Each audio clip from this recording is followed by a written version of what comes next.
introduction of our next speaker, may we call in with a virtual applause, Dr. Gregoria Tisu, Schools Division Superintendent of Bislig City. Good afternoon, ma'am. Good afternoon, sir. Sulig best afternoon to each and everyone. Our speaker is a cum laude of Bachelor of Secondary Education, major in Mathematics at Mindanao State University. She then took her Masters of Education at Bukidnon State University and finished her Doctor of Education at Caraga State University in 2007. She started her DepEd life in 1990 as Teacher 1 at Esperanza National High School, Agusan del Sur, and then became a Master Teacher 1 and 2 at Bayugan National Comprehensive High School. After she passed the principal exam, she began managing a school at Santa Maria National High School as Principal 1. With her utmost dedication, commitment, and effort in the department, she became an Education Program Supervisor of the Department of Education, Caraga Regional Office. At present, she is the Chief Education Program Supervisor of the Human Resource Development Division, HRDD, of DepEd Caraga. Ladies and gentlemen, please join me in welcoming our speaker, Dr. FLORDELISA R. DALIN, Chief Education Program Supervisor of the Human Resource Development Division, and her topic, Developing Self and Others. Let's welcome her with a virtual applause.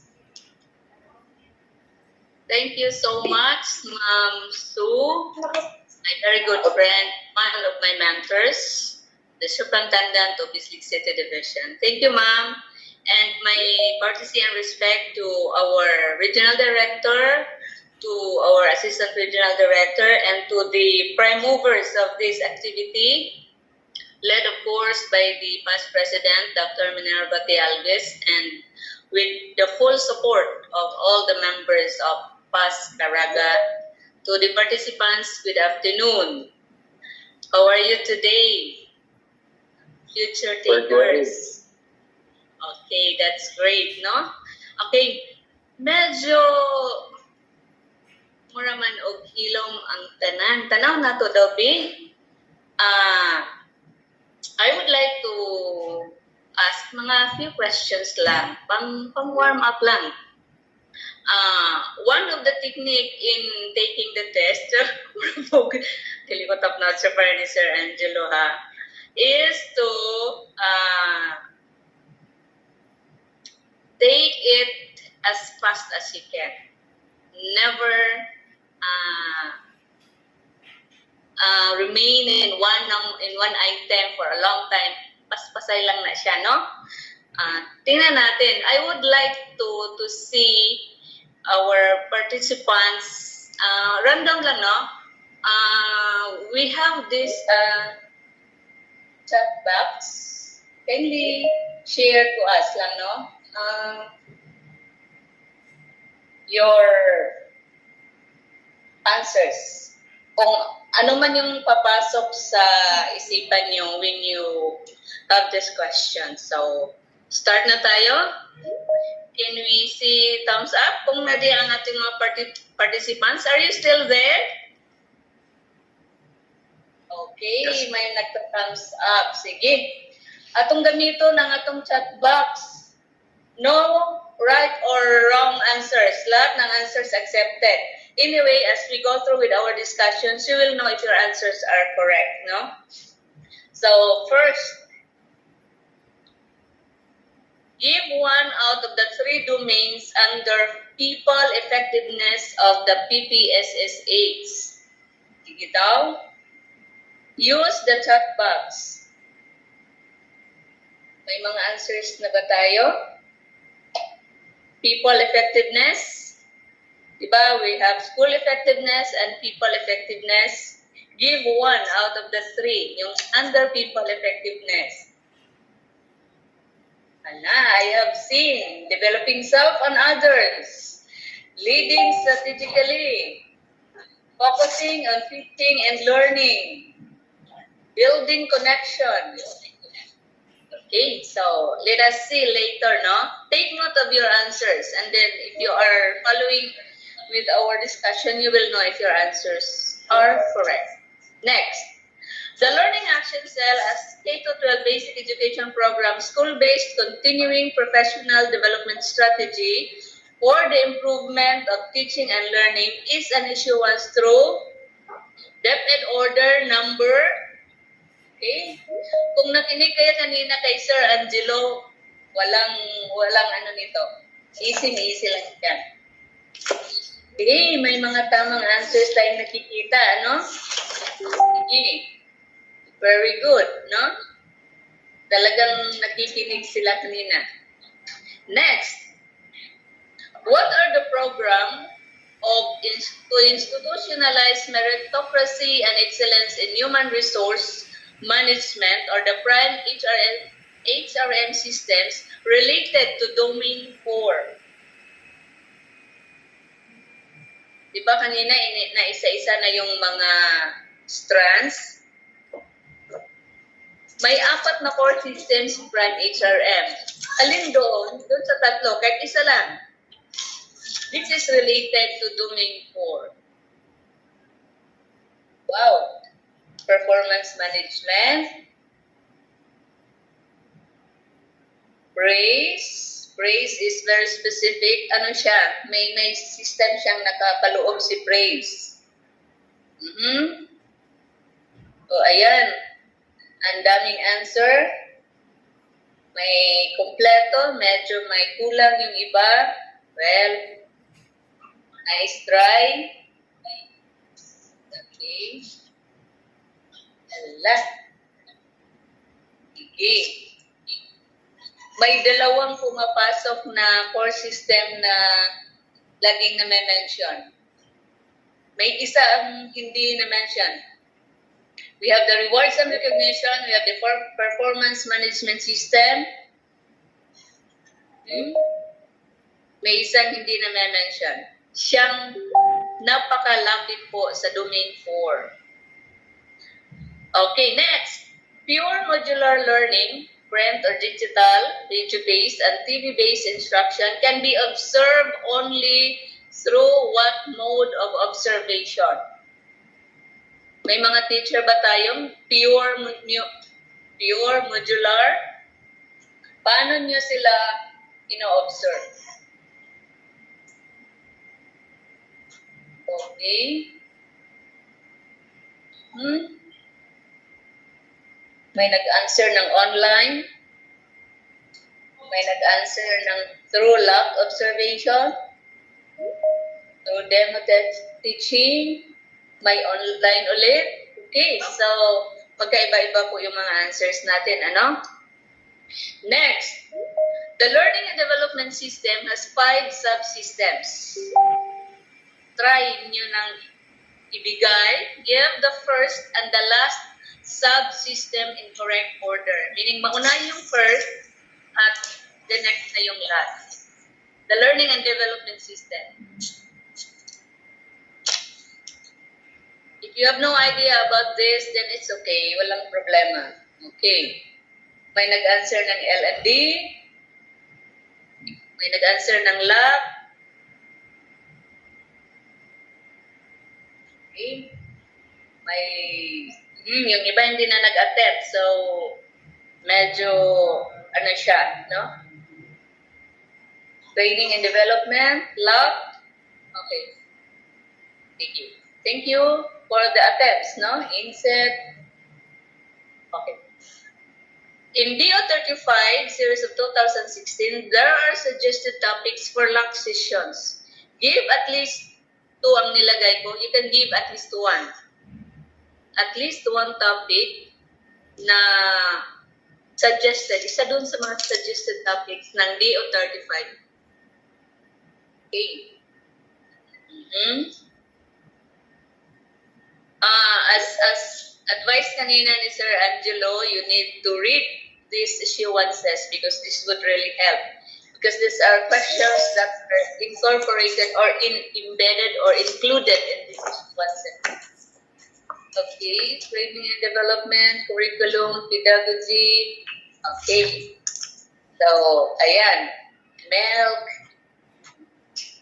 Okay, thank you again for the attempts, for the answers.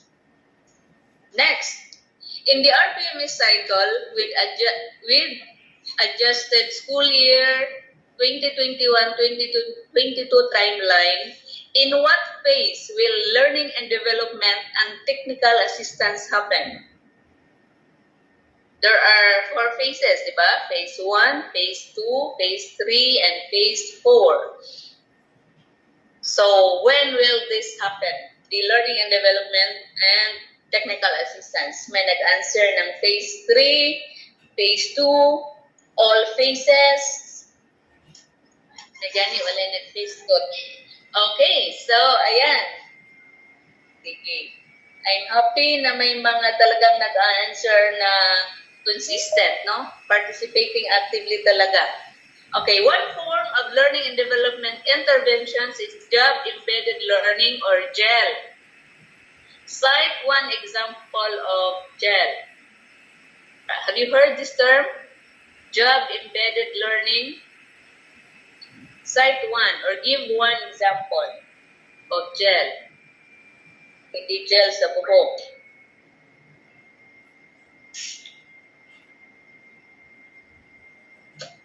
Okay.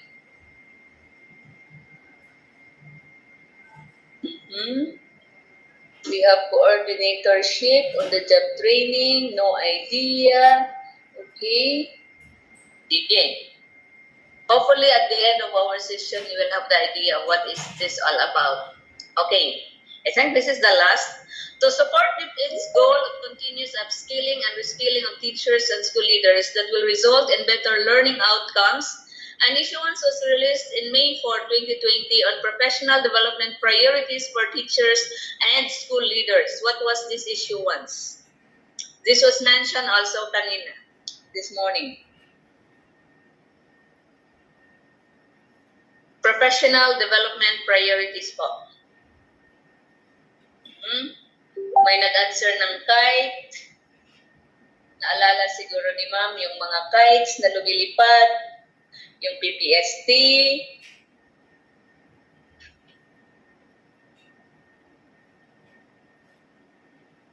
Thank you for the feedback na nag-echo daw ako. Sana hindi na nag-echo ngayon. Instructional supervision, BLCP, DO42. Okay. Need me more to read. Okay. Salamat no for acknowledging. Ayan. DO24 2020. Parang si PPSSH yata yun, ma'am. Okay. So far, how would you assess yourself? Are you ready? Okay. As we go through with domain 4, developing self and others, as mentioned by Sir Angelo kanina, there are 2 aspects of this domain. The self, you as the school heads, and others that involves your teachers and other stakeholders maybe that needs to be developed. But even if it is about yourself or about others, we are still following the same principles on learning and development, meaning in developing yourself. Okay, so if you try to look at the PPSSH framework, kanina may tanong ako on people effectiveness. May mga ilan lang na nakakuha, ano? So under people effectiveness, we have building connections, developing self and others, and focusing on teaching and learning. May nag-answer kanina ng leading strategically, school effectiveness po iyon. No? So you've got to imagine talaga this framework kasi this will lead you on on how to handle your schools actually, no? So the PS is the framework. We have the following principles. We don't need to read this in tuto. This is already given in the handbook. So for domain 4, again we have personal development. Strands 4.1, 4.2, 4.3, 4.4. We will try to discuss for addressing each strands, maybe not a one-to-one basis, but more or less we can tackle these items. Okay. At the end of this hula-baloo, dapat we should always remember that we are thinking about the Filipino learner. You as school leader, your priority should be the Filipino learner, your learners, not your stakeholders. They might be one of your considerations, but the first one should be the Filipino learner so that you can have that focus, no?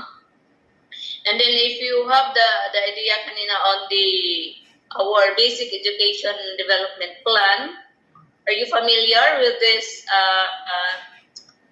figure or this framework that we envision now to have these 8 competencies developed within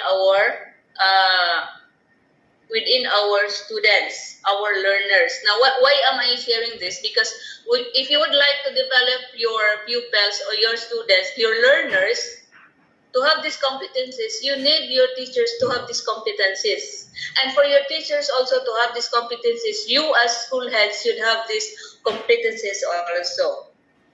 One is productive citizenship, critical thinking and innovation skills.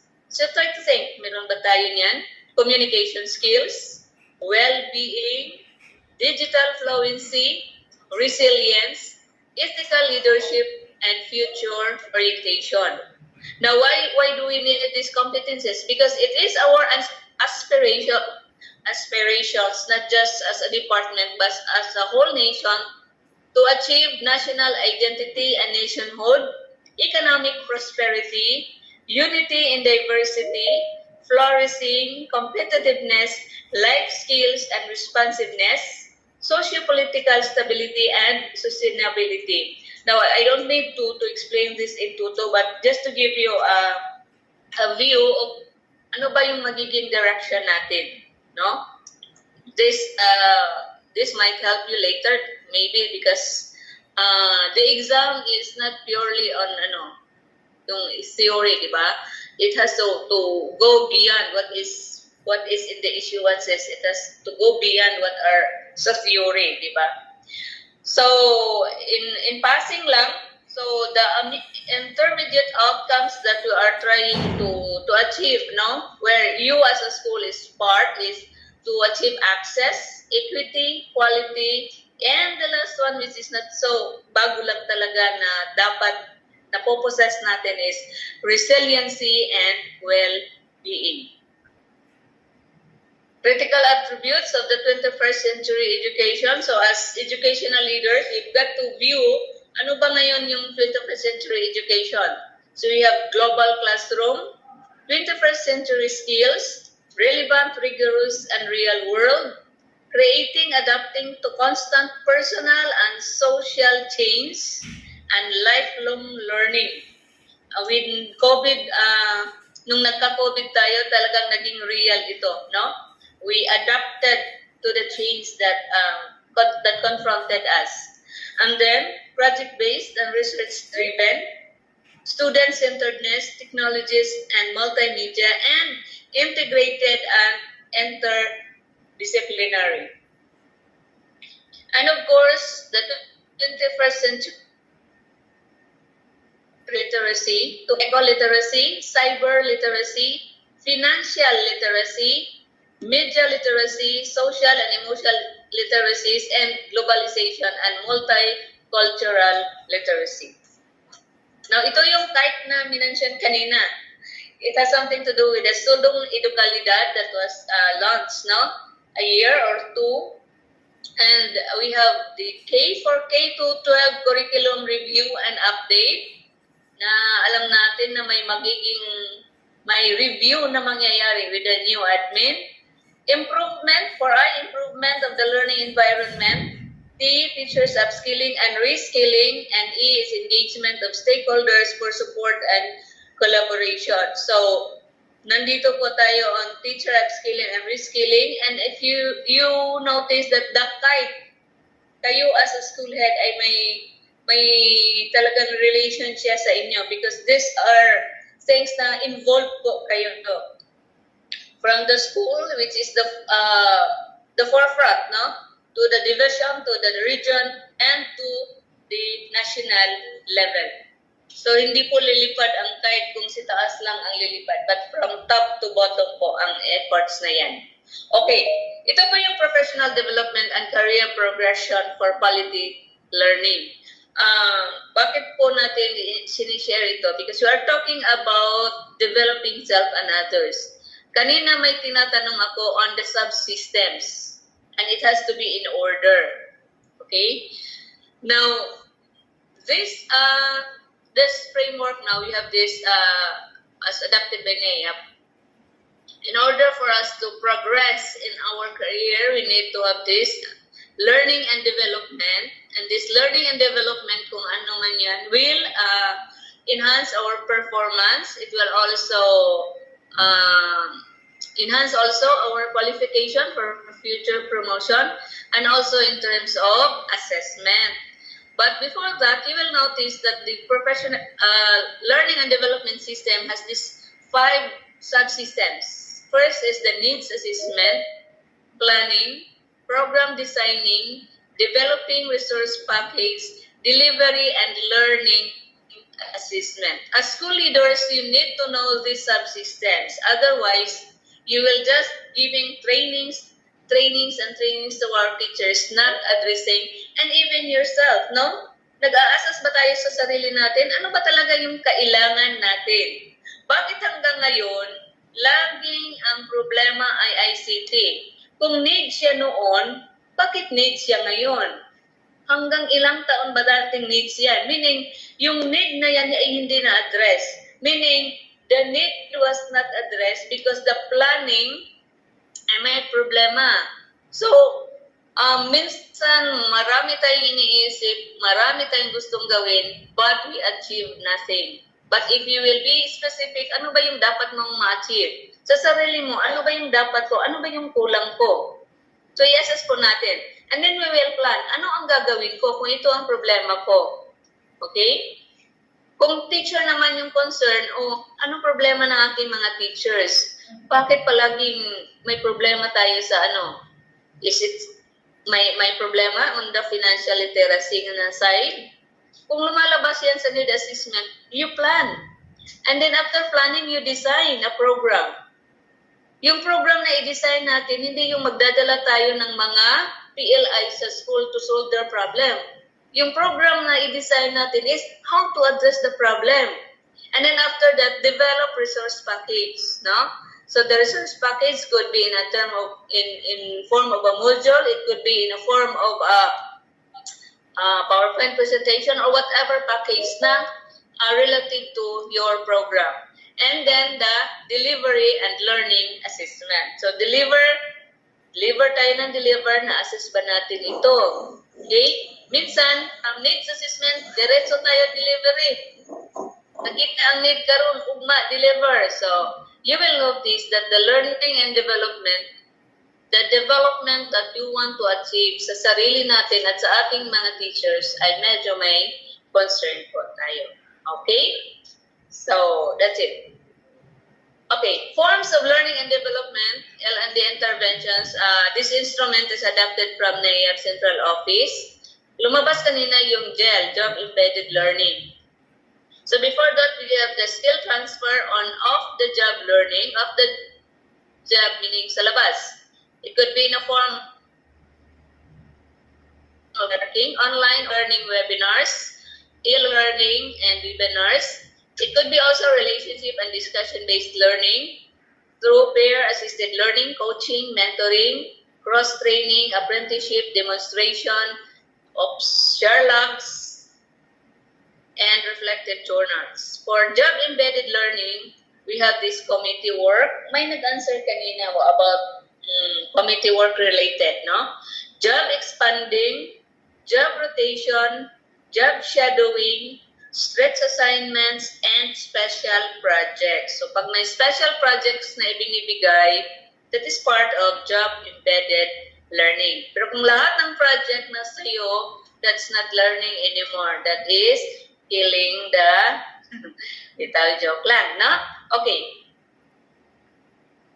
Interventions also can be categorized as training, education, and development. Pag sinabing training, it could be orientation training, qualifying training, cross-training, or basic training. Kung education naman, it could be remedial education, qualifying education, and continuing education. And then development, participating in specialized programs, giving short-term assignment to stimulate insights, job rotation, and coaching. Okay?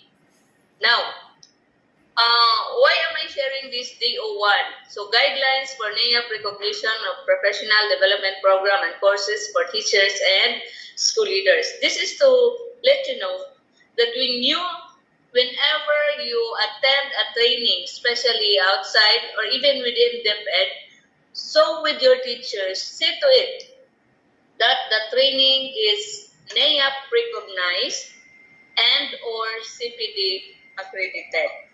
Because there was this issue once was given, and this is entitled Guidelines for NAIAP Recognition of Professional Development Programs and Courses for Teachers and School Leaders. Because whenever you attend a training, there will come a time that the credit will be based if it is recognized or not. Okay? So this is for promotion, career progression purposes. Okay? So these guidelines cover all in-service professional development programs and leaders. So kayo yun. Yung teachers, yung mga kasamahan nyo. Now, you will notice we had our training on CPD. There are a lot of trainings na pinipresent. At pag titingnan natin sa CPDAS ay wala po. Kaya, make sure that the investment that you have, even the investment given to your teacher should be well reciprocated with the corresponding points. Kasi kung hindi accredited, sayang talaga. Lalo na pag nagbabayad sila. Okay? Now, for this issuance TO1, we have this REC. The REC is the Recognition and Evaluation Committee in the region. At nag-i-evaluate na sa division level yung capacity building ng ating mga school leaders. And the Recognition Approval Committee, which is the RAC, which is chaired by our regional director. So you will notice that this recognition of programs involve all DepEd Central Office Bureaus, services and units, regional offices, schools division offices, and authorized learning service providers. Lahat ng outside DepEd po ay dapat magpa-recognize. Okay. Amendment to DepEd Order Number 1.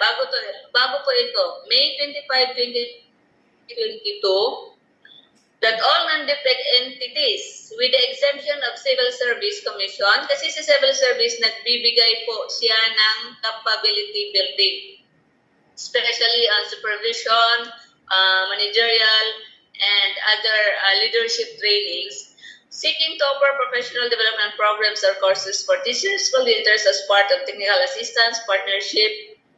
Okay, shall be first apply for authorization as service providers before they can submit. Except, ang sabi diyan, with the exemption of civil service, meaning lahat po, yung programs po ng civil service ay recognized po siya. Pero yung service provider na recognized ng civil service at yung programs nila need still to be recognized. Okay. Ito yung kanina na ng DepEd Memorandum Number 50 Series of 2020, which is the DepEd Professional Development Priorities for Teachers and School Leaders for school year 2020-2023. 2022 pa tayo ngayon, meaning covered pa rin tayo nito. So you will notice that there was nakamap po PD priorities. Pag PD, professional development priorities, map to the professional standards. Nandito po sa DM50 kung ano po yung mga priorities. So this is an official document kung saan kung ano man yung professional development na gagawin ninyo sa sarili nyo at sa teachers nyo, it has to be on board or based on SPD priorities.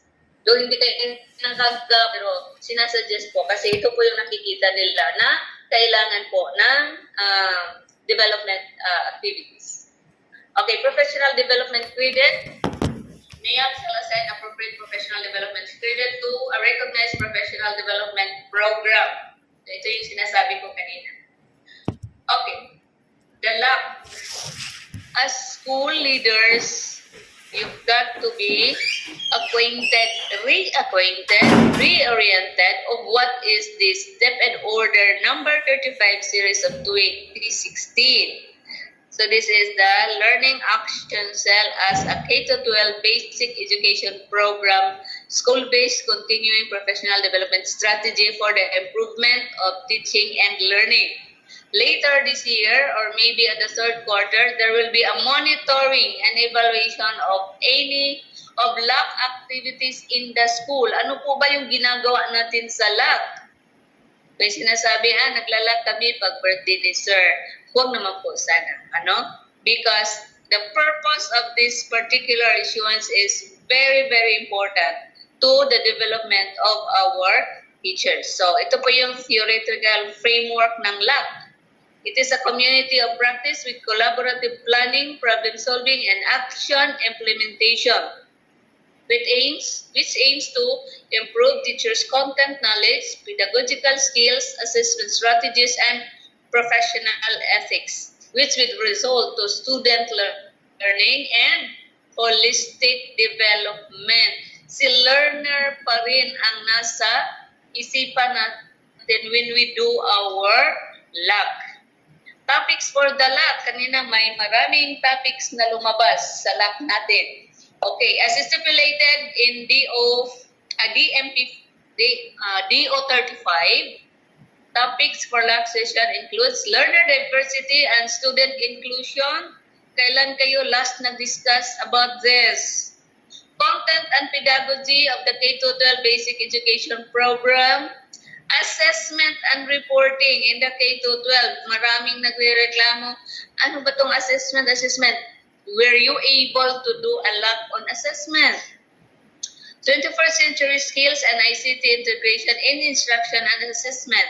Curriculum contextualization, localization, and integration. Now, these are just suggested topics na naka-specify, but you are not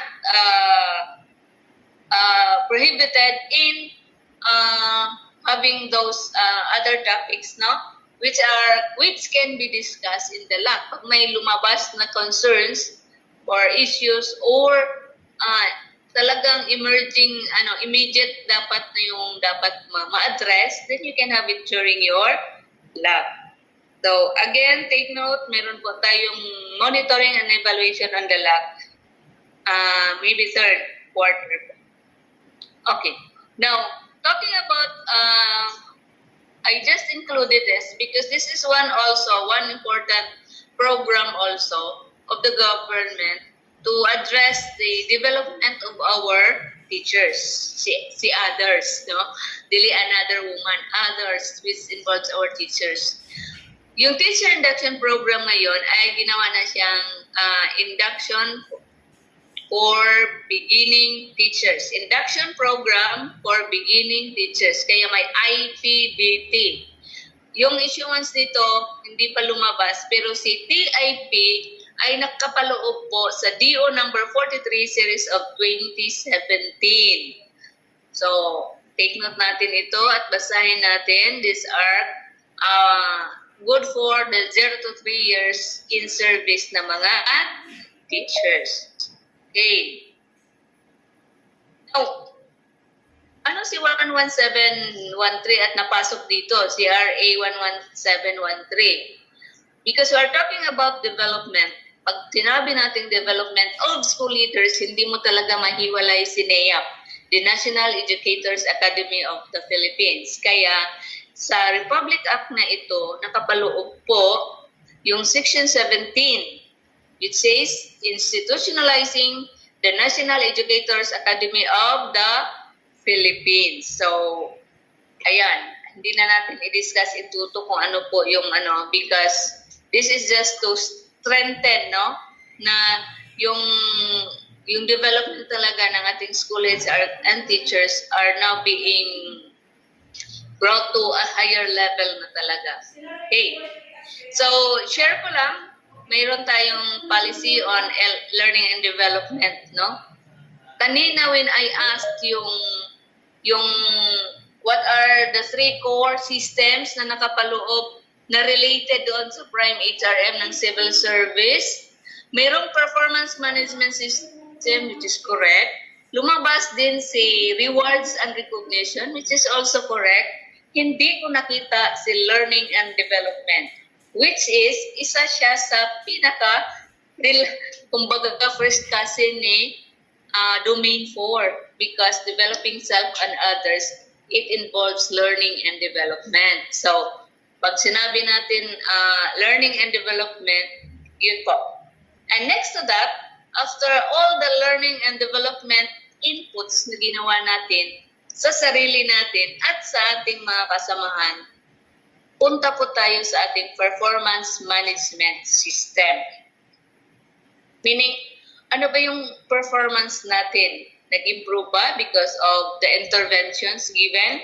So ito yung sinabi kanina, which is DO2 series of 2015, the guidelines on the establishment and implementation of RPMS in the Department of Education. Nandito po lahat. Hanggang ngayon hindi pa po ito nabago. Meron lang na-release na DepEd Memorandum Number 004 series of 2022, which is the implementation of the result-based performance management system of the Philippine Professional Standards for Teachers for school year 2021-2022. Now, dito, yan. This is now the RPMS cycle with adjusted timeline.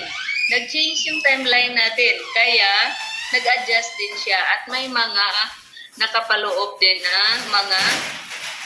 Are you familiar with this? Have you seen this figure? Kung wala pa, bisitahin po natin si DM4 series of 20. Again, DM4 series of 2022. Now, may tanong kanina, kailan mangyayari ang learning and development and technical assistance? In the phase 1, which is the performance planning and commitment. In phase 2, which is the performance monitoring and coaching. Sa phase 3 ba, which is the performance review and evaluation. Or in phase 4, which is the performance rewarding and development planning. Kung titingnan natin yung mga sagot natin kanina, may nagsabing phase 1, may nagsabing phase 2, may nagsabing phase 3, may nagsabing phase 4, okay? At may isang nagsabing phase 1, 2, nire-review ko po, ano? Phase 1, 2, 3, 4. Hindi ko na nakita. Baka binawi. All phases. Okay, si Miss Amos ang nag-answer na all phases daw, which is totoo naman po, no? As you can see in the figure, the TA, no, the technical assistance and learning and development happens in all phases. So, kung titingnan mo ng malapitan, under the phase 1, we have the activity, we have the forms, we have the timeline, and we have the outline. Line ba? Okay. So, if you are a school leader, you have to have a full grasp of this para po wag mawala yung ating mga teachers. Okay. So, yung performance management system ba ng ating school, kayo ba mismo yung nagli-lead doon? Enough na ba na magpo-collect lang tayo ng mga IBCRF ng ating mga teachers? Okay? Take note that in the performance planning and commitment, saan siya magpo-commit? Sino yung magpipirma ng document na yon? Okay? Lalo na pagdating sa performance monitoring and coaching. Okay. So, ayan. Meron po tayong mga frequently asked questions, di ba? Usually, may mga tanong on this RPMS. Tingnan natin po. Yung general questions, i-run through lang natin. What are the alternative classroom observations? We have 3 modes. We have online, option 1, observation of a video lesson, option 2, and observation of a demo teaching via lab. Okay. Who will determine what mode of observation? The modality. Answer. The modality adopted by the teacher will determine the mode of observation. By the way, this FAQ ay nakapaloob po doon sa DM4. Kanina nang tinanong ko na pure modular yung klase, pure TV-based, radio-based, paano siya i-observe? Ang sagot po ay online. May nagsagot ng online. So, hello. Tingnan po natin ang FAQ na ito. No? So, ayan. Can I shift between modes of observation? No. Use only one mode of observation for the entire year. So, how many observations are required? Only 2. Nung nag-COVID. Hanggang walang issuance, it will prevail. I only have 1 online class with 5 learners in a week. Does online observation apply to me? Yes. Online observation applies to teachers adapting online. Okay. Does online observation apply to blended learning? Yes. What if my online class was cut off due to intermittent internet connection during my scheduled observation? Can I reschedule the online observation? The answer is yes. Bakit natin hindi naputol nga, no? Hindi natin nakita yung performance niya. Can I submit a recording of my online teaching if my internet is perennially unstable? The answer is yes. So, to all the school heads, let's try to take a look at this, no? Baka masyado tayong tight at wala na tayo sa lugar. How do I create a video lesson? Okay, very simple question pero kailangan sagutin. You record yourself while teaching a lesson using any video recording device. Can I submit a video lesson that is not used in any of my class? No, a video lesson must have been used, no? Is the video lesson used for TV-based instruction? No, the video lesson is a teacher-made learning material used for online asynchronous learning. How do I let my observers access my video lesson intended for observation? Give your observers access to the storage. Okay. In what learning modality does observation of a demonstration teaching via lab or learning action cell apply? This mode applies to purely, ito yung tanong kanina, purely modular learning. So kung nag-modular siya, dapat siya through lab. Radio-based instruction and TV-based instruction. Why is lab utilized for teaching observation? This may be the best time to use lab as an opportunity for both the ratings and observers to discuss collegially strategies in improving the teaching and learning processes, especially in addressing challenges in learning and delivery brought by the pandemic. Can I be observed in physical classroom setting? Yes, provided that your school is one of the naka-face-to-face. Mahirap na mag-physical na wala kang estudyante. How many observers can be present during the conduct of on-site classroom? It is recommended 2 to 3. Pero, however, if challenges in schedules, availability or any potential issue on the safety of the teacher observer is foreseen, one observer shall be allowed. I hope this would help you in this particular aspect. Okay. So, isa sa mga aspect doon sa ating developing self and others ay yung program on awards and incentives for, shall we say, yung sa rewards and recognition. So, ano pa yung basis natin sa rewards and recognition? It is first in the Memorandum Circular number 1, series 2001 of the Civil Service. So, doon lumabas itong program on awards and incentives for service excellence. So, you will notice, yung ating mga schools ba ay meron kayong program on rewards and recognition? Kung ang ating mga estudyante ay may rewards and recognition, may recognition day, meron ba tayong recognition day for our teachers? Okay. Now, these things has to be considered, no? Because part of the development, no? Kung titingnan mo, learning and development, may needs. You give interventions. And these interventions will cause your teachers to improve and perform better, if not best, no? So, nagko-connect siya. Si learning and development, may effect doon sa performance ng ating mga personnel. So, gumagawa sila ng maganda. Nagpe-perform sila. After performing well, ano ngayon? So, here comes the rewards and recognition. So, in any, share ko lang ito. Ano ba yung objectives niya?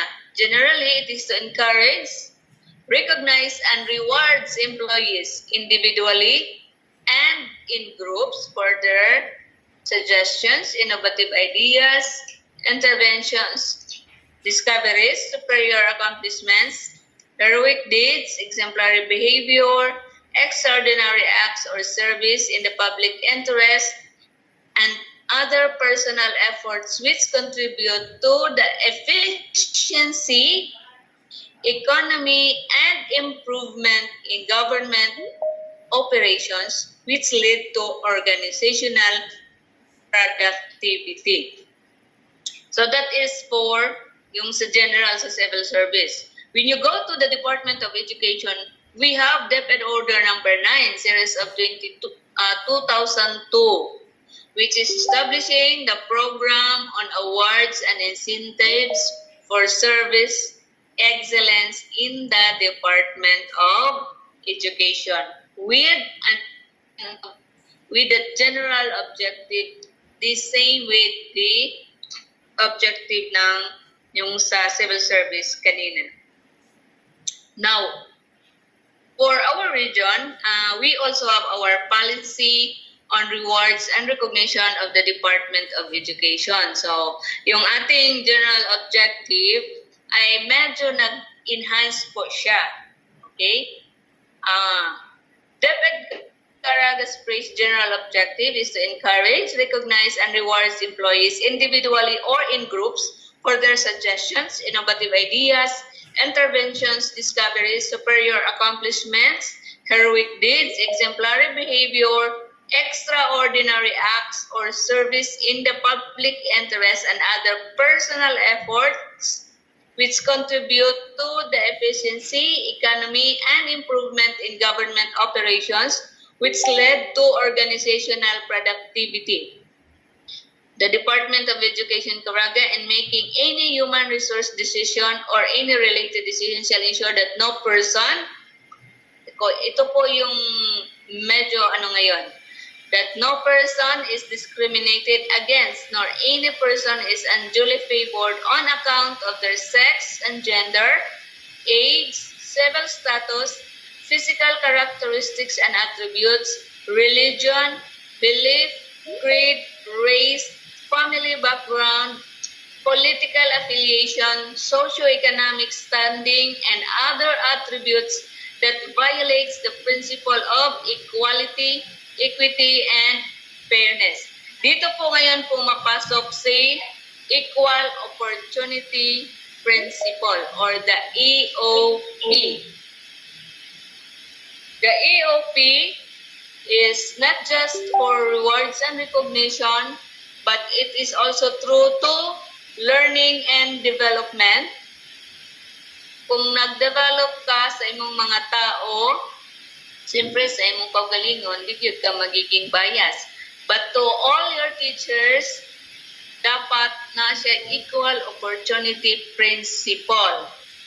Tanan siya dapat, no?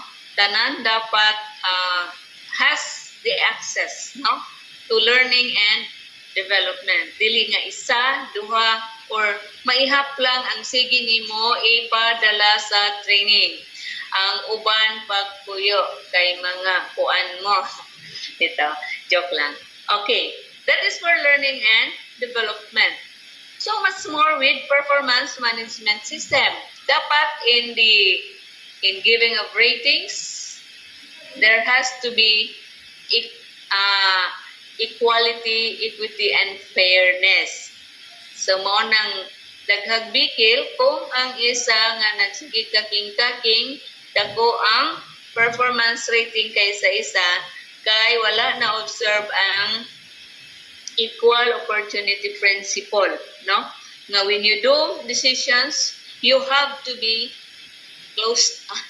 Kita mo sa kanang kuan, statue nga nag-represent sa legal system naka-pairing, no?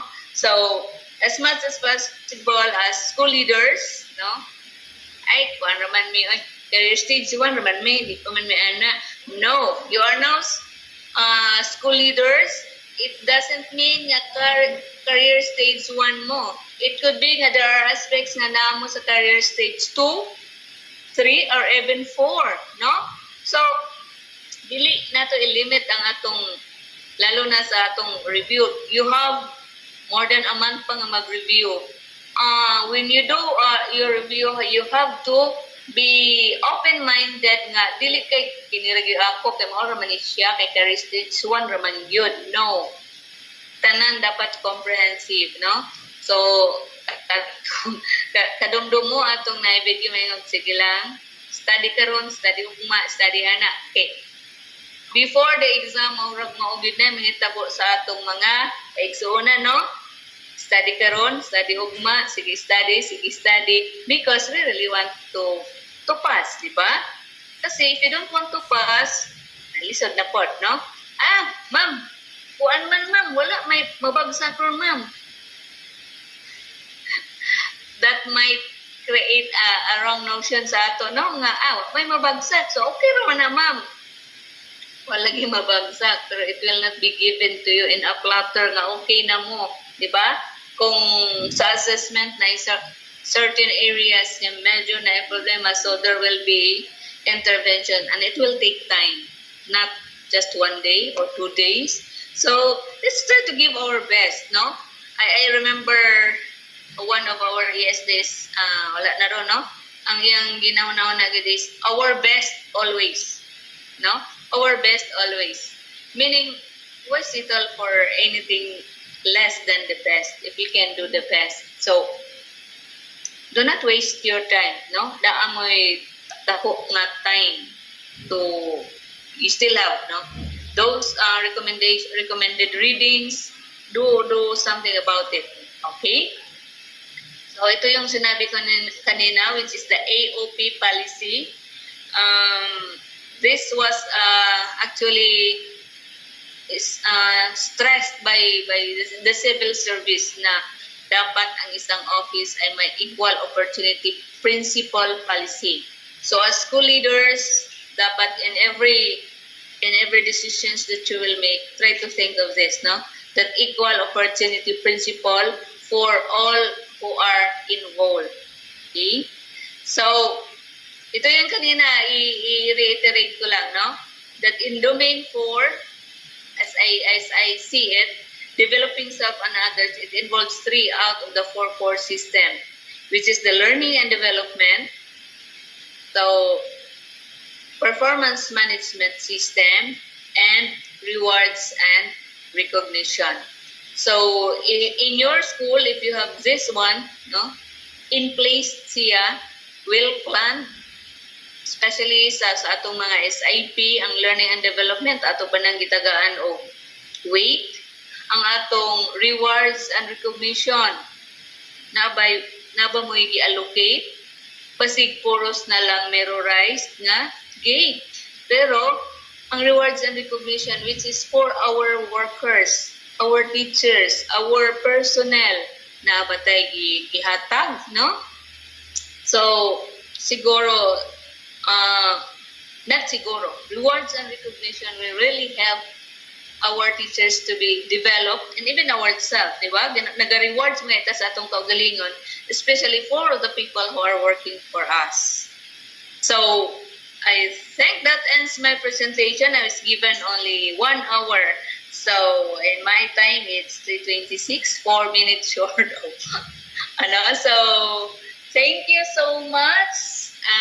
I hope you learn something from our discussions. I will be giving my presentations to the management for them to decide on what to do with this. So, yun po. I hope that you are taking this as the Chief of the Human Resource Development Division sa ngalan sa Balaod. Please take this activity seriously because yung ininvest na time and effort ng ating mga school leaders ay mabigat po, no? Imagine na nag-take time talaga si SDS Alves together with all the superintendents and even assistant superintendents to have this activity for you.